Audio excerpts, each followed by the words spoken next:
Bonjour à tous et bienvenue sur la chaîne Wrestling Love. On se retrouve aujourd'hui pour une toute nouvelle vidéo.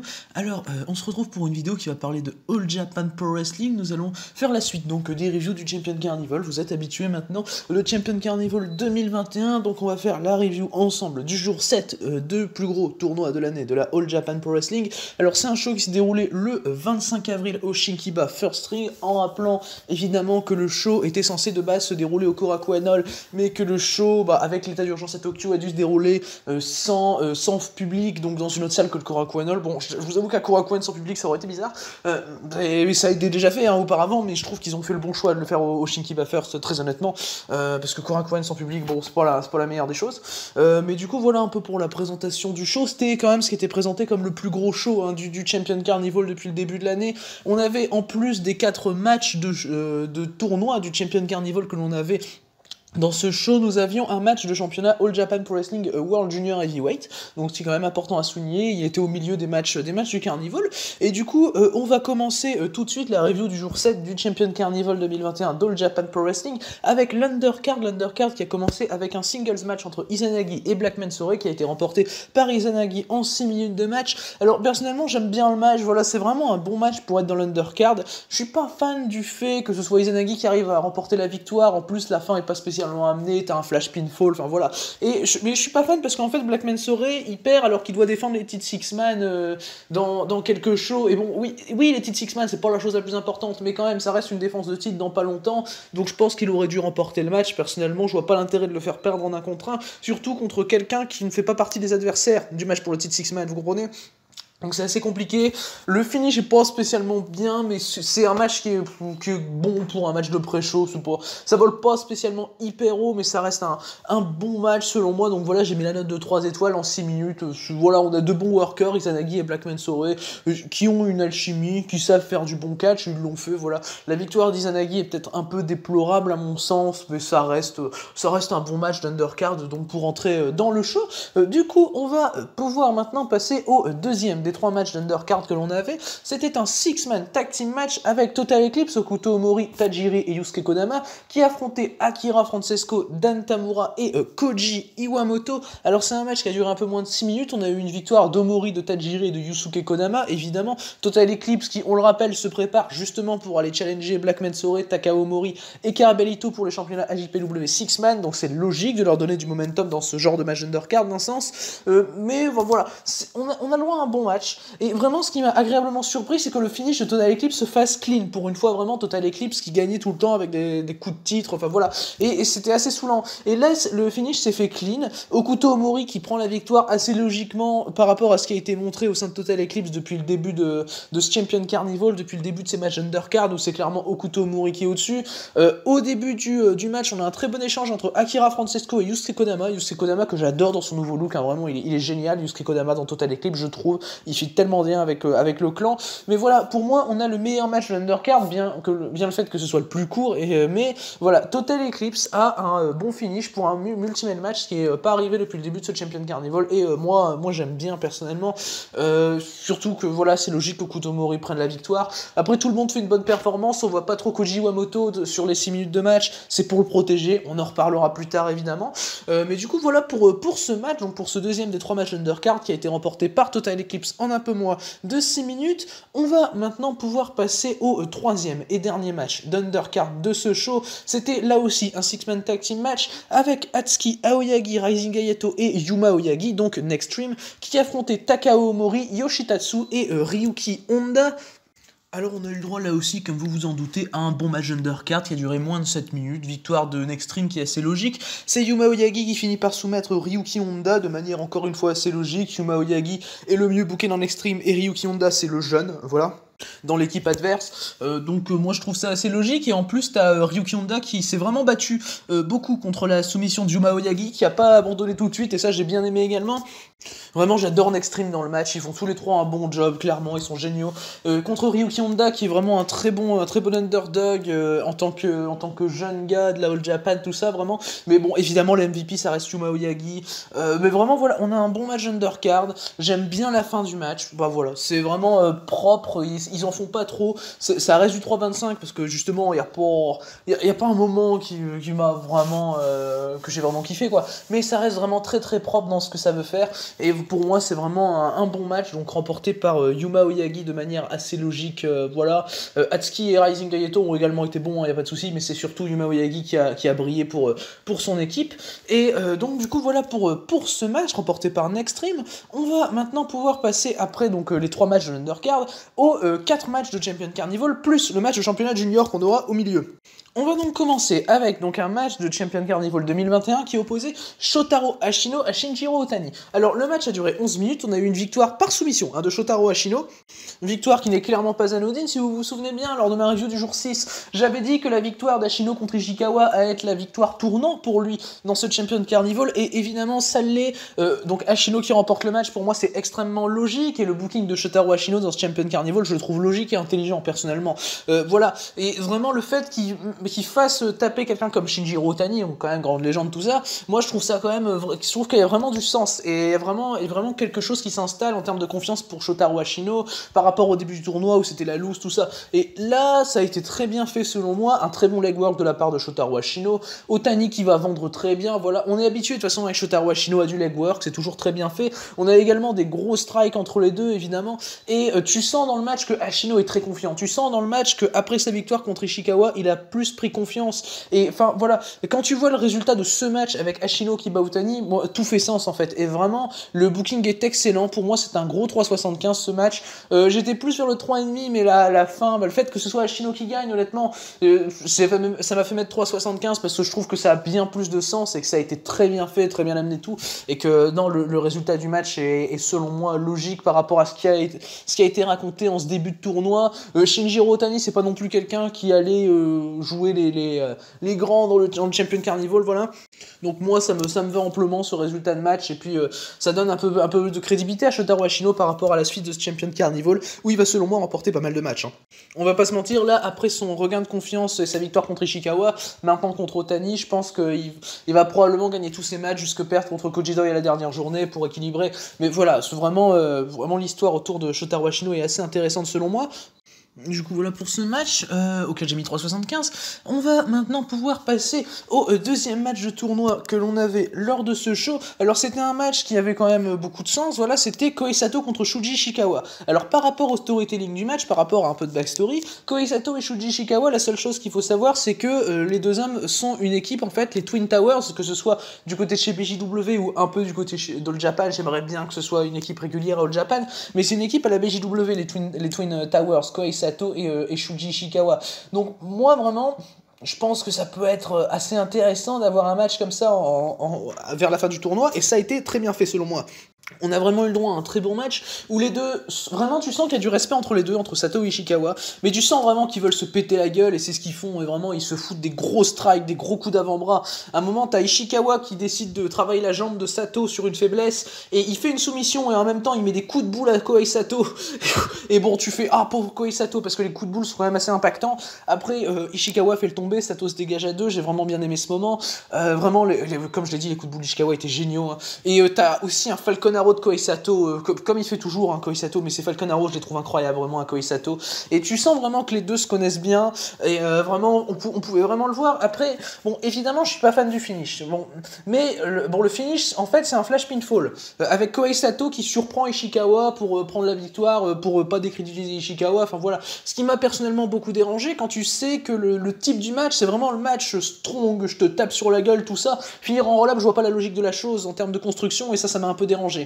Malgré tout, j'arrive tout de même à mettre 3,75, c'est mon troisième match préféré du show, et c'est vraiment très bon. Et les échanges qu'ils ont eu, les échanges de strikes sont géniaux, et vraiment c'est un match que je peux conseiller malgré son finish, qui a été vraiment très intense tout le long, un gros double foot stomp de Shuji Ishikawa depuis la deuxième corde en plein milieu de match, qui était assez insane, je dois l'avouer. Mais ben voilà, on a eu le droit à un très bon match, donc qui a duré 11 minutes comme le match précédent, et qui a été tout aussi bon, voire légèrement meilleur. Enfin j'ai mis la même note, voilà, ça se joue à peu près.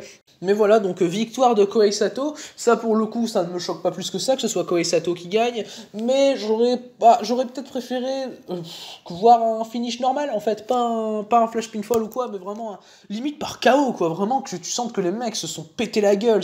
Pour moi c'est ce qu'il faut vraiment dans ce genre de match, qui était vraiment ultra stiff et qui m'a personnellement bien plu pour ça, mais voilà, malheureusement on a eu finish et du coup victoire de Kohei Sato en 11 minutes, Kohei Sato qui est maintenant à 8 points dans ce Champion Carnival, faut faire attention à Kohei Sato. Du coup voilà pour ce match. On va maintenant pouvoir passer au match qui était entre les 4 matchs de Champion Carnival de cette journée. C'était Shima qui défendait son titre World Junior Heavyweight d'All Japan Pro Wrestling contre Hikaru Sato. Alors en 15 minutes de match, Shima a conservé son titre, ce qui d'un côté est logique quand tu sais que début mai, Shima sera challenger au championnat de la Pro Wrestling 01 de Masato Tanaka, donc fallait pas le décrédibiliser maintenant en le faisant perdre son titre Junior Heavyweight de Japan, donc ce qui me paraît quand même assez logique, surtout quand tu pars du principe que c'est juste sa deuxième défense. Mais après, ce que j'ai un peu de regret, c'est qu'Hikaru Sato a été quand même extrêmement bien buildé, et j'ai le sentiment que ça a été un peu fait pour rien, et que Sato va repasser dans la mid-card des juniors tranquillement, sans rien dire, et ça me saoule un peu personnellement. Et bon voilà, le match reste très bon, c'est vraiment un bon match de titre, de la bonne action junior, ils en font pas trop, c'est 15 minutes qui sont très agréables à l'œil. T'as Sato qui commence tout de suite à travailler le bras de Shima, ce qui est assez logique quand tu sais que le nouveau finisher de Shima depuis qu'il a pris le titre à Koji Iwamoto, c'est la descente du coude sur la nuque, enfin voilà, il veut lui travailler le bras pour plus qu'il puisse faire son finisher, et moi je trouve ça très bien. Le finish, malheureusement je l'aime pas du tout, le finish, c'est une succession de flash pinfall, de roll-up, pour voir finalement Shima remporter le match avec un roll-up spécial, sans vendre son bras qui a été travaillé tout le match, ce qui m'a vraiment dérangé, le manque de selling de Shima sur la fin. Mais le match reste très bon, vraiment, t'as cette fin qui est mauvaise selon moi, et ce qui fait que le match aurait pu être mieux, parce que vraiment t'as des trucs excellents, des très bons retours de la part d'Hikaru Sato, qui claque des gros enziguri. D'ailleurs j'ai bien aimé le fait que ces enziguri justement il les claque dans le bras de Shima, parce qu'il travaille le bras, et moi j'ai vraiment bien aimé, c'est des petits détails que j'aime beaucoup personnellement. Et Hikaru Sato a été très intelligent dans son catch, il a amené une très bonne opposition à Shima, et pour moi on a eu donc un très bon match de championnat junior, bien évidemment meilleur que le Shima contre Izanagi, et de loin un match qui m'aura bien plus impliqué, et voilà, ça faisait longtemps que j'avais pas été autant impliqué avec Hikaru Sato, très honnêtement, enfin pour ce qui est d'un match solo. Après, vous me direz, il en fait pas non plus souvent des matchs solo, Hikaru Sato, très honnêtement. Mais en tout cas, c'est un catcheur que j'aime beaucoup. Et enfin voilà, il a fait une très bonne performance, tout comme Shima, hein, malgré ce manque de selling sur la fin. Voilà, Shima fait une très bonne performance, ça on peut pas le nier. Mais du coup, voilà, 15 minutes de match et Shima conserve donc son titre World Junior Heavyweight. Du coup, il y a eu un après-match à ce match de championnat junior. C'était Shima qui a fait une promo, voilà, qui était vraiment épuisé dans sa promo, tu le sens. Et il a connu son troisième challenger, du coup, son prochain challenger, qui n'est nul autre que Koji Iwamoto, ce qui m'a un peu surpris puisque c'est la personne à qui Shima a pris le titre. Donc voilà, on se retrouvera avec Shima qui va défendre son titre contre Koji Iwamoto. Je pense très honnêtement, j'ai pas vu la date, j'ai pas vu quand ça allait se dérouler, Ça a dû déjà être annoncé, je préciserai ça dans une prochaine vidéo, sur All Japan évidemment. Mais voilà, vraiment, Koji Iwamoto, je pense qu'il va remporter le titre. Pour moi, c'est pas par hasard s'ils le remettent sur la route de Shima comme ça, il va regagner le titre, ça me paraît assez logique. Voilà, je vois pas... Puis après, t'as Shima qui doit partir à la Glate également, enfin voilà, c'est assez compliqué. Et Iwamoto est pour moi crédit pour battre Shima, donc il n'y a pas vraiment Iwamoto qui veut sa revanche, ça peut faire sens, c'est pas la chose à laquelle j'avais pensé, mais ça peut faire sens, et ça peut être assez bien raconté. Du coup voilà pour cet après-match, de match de championnat Junior Heavyweight. On va maintenant pouvoir passer aux deux derniers matchs du show, aux deux derniers matchs de tournoi du coup, qu'on avait lors de ce show. On va commencer avec Jake Lee qui a affronté Zeus. Alors c'est un match qui a duré 16 minutes pour une victoire de Jake Lee. Personnellement j'ai adoré le match, vraiment pour moi c'est un excellent match. Bon, le début du match c'est pas spécialement intéressant, très honnêtement. Vraiment, les 5-6 premières minutes, il se passe rien de très intéressant, très honnêtement. J'étais pas spécialement impliqué dans l'action, pour être honnête. C'est pas que c'est mauvais, hein, attention, t'as Jake Lee et Zeus dans le ring. Apparemment, ce n'est jamais mauvais entre Jake Lee et Zeus, c'est ce qui est assez normal. Mais vraiment, j'étais pas spécialement impliqué. Puis après, ils ont réussi à m'impliquer. Vraiment, t'as Jake Lee qui a un très bon heel work dans le match, qui va mépriser Zeus avec des coups de genoux, vraiment, et son rire de diable. Enfin voilà, il est toujours assez cool, Jake Lee, dans ce qu'il peut faire. depuis qu'il a donc pris le lead de Total Eclipse. Et vraiment, Zeus, il est très bon également, un très bon babyface, qui va être vraiment badass dans le match, qui va balancer des gros chops, qui va pas hésiter à vraiment vouloir mettre au sol Jake Lee très rapidement. Enfin voilà, c'était un match qui était très bien fait selon moi. Ça se finit avec un énorme brainbuster de la part de Jake Lee sur Zeus, qui était vraiment incroyable, vraiment le brainbuster de Jake Lee, comme il l'avait fait sur Shinjiro Otani, bah là il le fait sur Zeus pour emporter le match, et je trouve ça incroyable, vraiment, je trouve génial son brainbuster. Et non, vraiment, les 5-10 dernières minutes du match, sur les 16 minutes de match, sont géniales, vraiment, il n'y a aucun souci sur ça. Et du coup, voilà, j'ai mis 3,75 parce que je ne l'ai pas spécialement appliqué dans le début, sinon j'aurais pu lâcher le 4, voire même le 4,25. Mais donc voilà, un très très bon match, mon deuxième match préféré du show personnellement, remporté assez logiquement par Jake Lee. Je voyais pas Zeus gagner à ce moment-là, étant donné que Jake Lee doit quand même remporter le Champion Carnival selon moi, donc il y a un moment où il faut qu'il reprenne une série, et donc le faire battre Zeus maintenant, pour moi, ça a énormément de sens. Du coup, c'est voilà pour ce match, donc remporté par Jake Lee en 16 minutes et auquel j'ai mis la note de 3,75, un match que je recommande. On va maintenant pouvoir passer au main event. Au main event, pour ceux qui me connaissent sur Discord notamment, savent mon appréciation du main event. Alors, nous avions Kento Miyahara contre Suwama, soit deux des meilleurs catcheurs de l'année 2021, clairement, soit les deux catcheurs de l'année pour moi, hein, très honnêtement. C'est sans hésiter, pour moi, c'est les deux catcheurs de l'année en ce moment, Kento Miyahara et Suwama.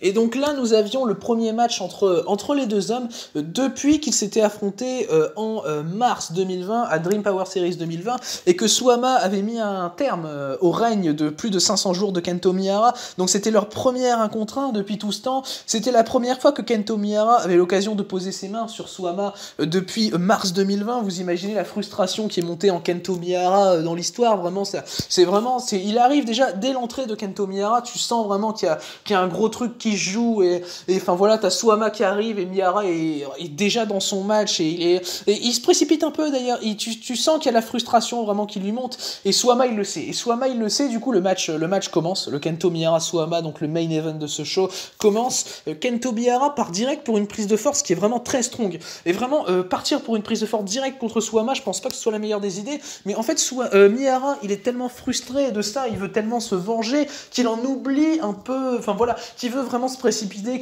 que son seul but c'est d'aller tabasser Suwama et rien d'autre. Et il joue tellement bien, Miyahara, en termes d'acting, d'évolution comportementale, que ce soit Miyahara ou Suwama, je les trouve géniaux ces mecs dans le match, et c'est l'axe de storytelling, l'axe de construction qui va être absolument parfait dans ce match. Et vraiment, Suwama va chercher, va essayer, va arriver même à vraiment frustrer Miyahara de plus en plus. Vraiment, Suwama, son objectif, il l'a compris. Il est très intelligent dans ce qu'il peut faire, Suwama. Et c'est génial, c'est vraiment ça, c'est du catch intelligent, du catch bien construit, du catch comme je l'aime. Mais c'est du grand catch pour moi. Et Suwama va vraiment dominer Miyahara, vouloir le frustrer, vouloir le pousser à la faute en fait. Vraiment, il sait, Suwama, comment battre Kento Miyahara dans ce match. Il sait comment le pousser à la faute. Il va vraiment le dominer, le mépriser. À un moment, t'as une séquence très rapidement dans le match à l'extérieur du ring, où t'as notamment un gros headbutt de Kento Miyahara qui était très violent, et Suwama arrive à reprendre l'avantage. Quand Miyahara veut le claquer contre le poteau, Suwama arrive à contrer, il reprend l'avantage, et à un moment Miyahara va se retrouver au sol, KO à l'extérieur du ring, et Suwama remonte dans le ring, et il attend Miyahara en mode ouais, donc c'est quand que tu te ramènes, enfin voilà, vraiment il est très confiant, Suwama. Et Kento va se relever, et t'as tous ces mecs de Nextream qui crient derrière ouais, Kento, pour que, en fait, pour lui donner de la force, pour se relever, parce que tu sens clairement que ça vacille un peu dans le mental de Kento Miyahara dans le match, et ça c'est très très bien joué, pour ma part, vraiment c'est très très bien écrit, très très bien fait, très très bien transmis en fait.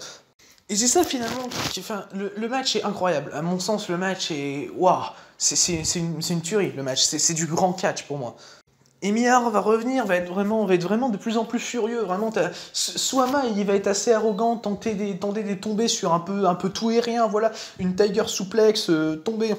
Enfin, plutôt une reverse Tiger Suplex, parce qu'il prend par devant, en fait, la Tiger Suplex. Mais voilà, et derrière, il tente immédiatement le tomber. Et vraiment, c'est vraiment pour encore plus énerver Miyahara. Et en mode, ouais, tu sais, je te méprise, pour lui dire, ouais, je peux te battre n'importe quand, avec des petites prises, enfin, comme ça.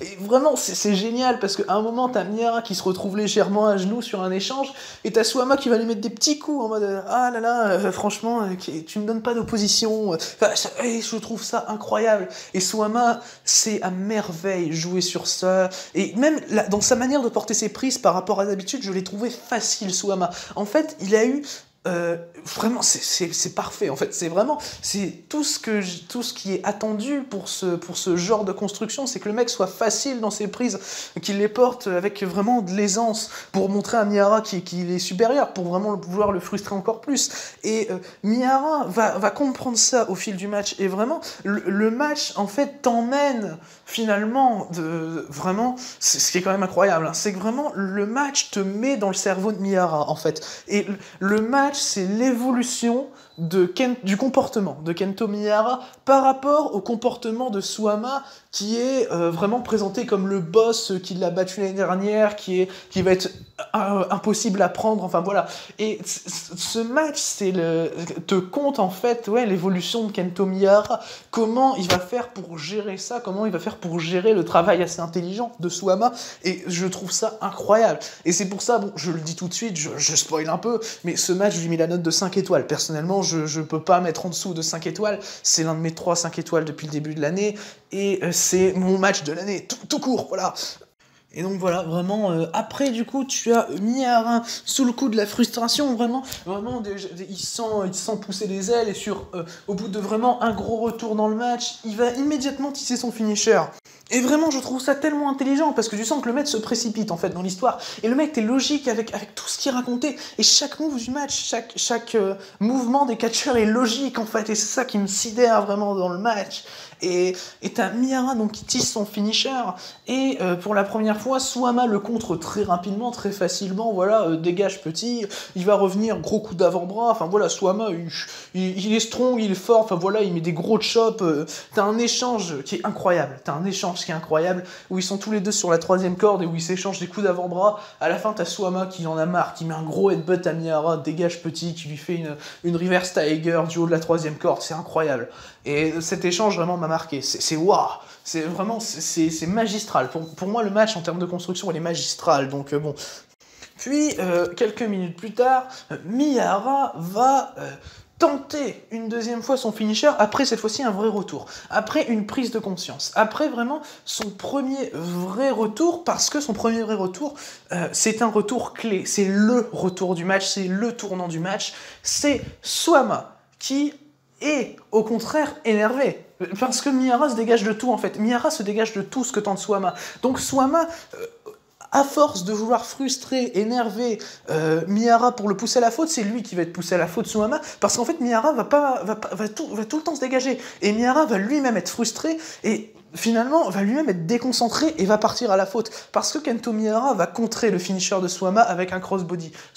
C'est un moment que je trouve fantastique, et qui vraiment j'en tremble encore rien que d'en parler, tellement, enfin voilà, mais c'est vraiment le retour du match, et un élément qui est waouh, tu vois ça, t'es fier d'être fan de catch, quoi. C'est beau, c'est vraiment une satisfaction, un bonheur, vraiment, ce moment. Et du coup, Miyara, qui a son premier gros retour, enfin voilà, le tournant du match, en fait, la chose qui fait basculer le match du côté de Kento Miyara, finalement, alors que tout le match, il se fait péter la gueule, et que le match est vraiment du côté de Suama, qui frustre Miyara, et en fait, du coup, Miyara, après ce retour-là, Blackout Knee, enfin voilà, il va tenter une deuxième fois son finisher. Suama est dans une mauvaise posture, mais arrive quand même à contrer le finisher de Miyara vraiment au dernier moment. Vraiment, ça s'est joué de peu pour que Suama prenne le finish de Miyara.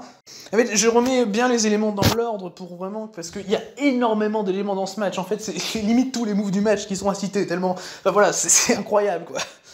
Mais donc, Miyara n'arrive pas après ce deuxième teasing de finish, qui est, encore une fois, incroyable. Après, on dit que j'aime pas le teasing, mais enfin, c'est quand même...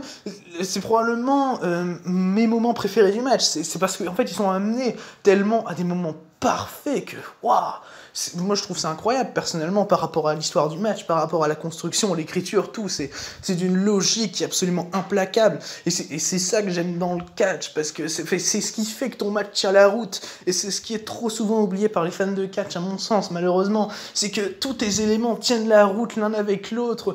Ta construction, tout ce qui est l'âme, l'essence de ton match soit logique, en fait. Et donc, du coup, après ce deuxième teasing de finish, contré par Suama va vraiment être un peu en panique, sait plus quoi faire. Miyara aura son dernier retour du match, blackout knee dans la nuque de Suama.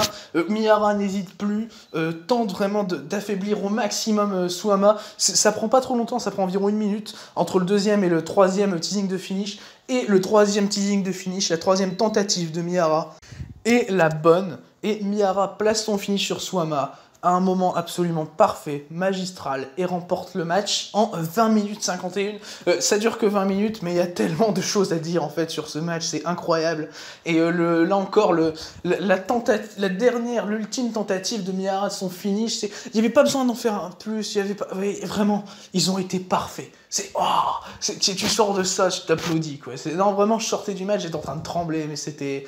Waouh, non mais l'écriture du match, c'est tout ce qui t'est transmis, tout est fantastique, tout est logique, tout tient la route, c'est le genre de match que je surkiffe personnellement, et moi je peux pas mettre autre chose que 5 étoiles à ce genre de match, parce que moi je trouve ça incroyable, vraiment purement incroyable, quoi.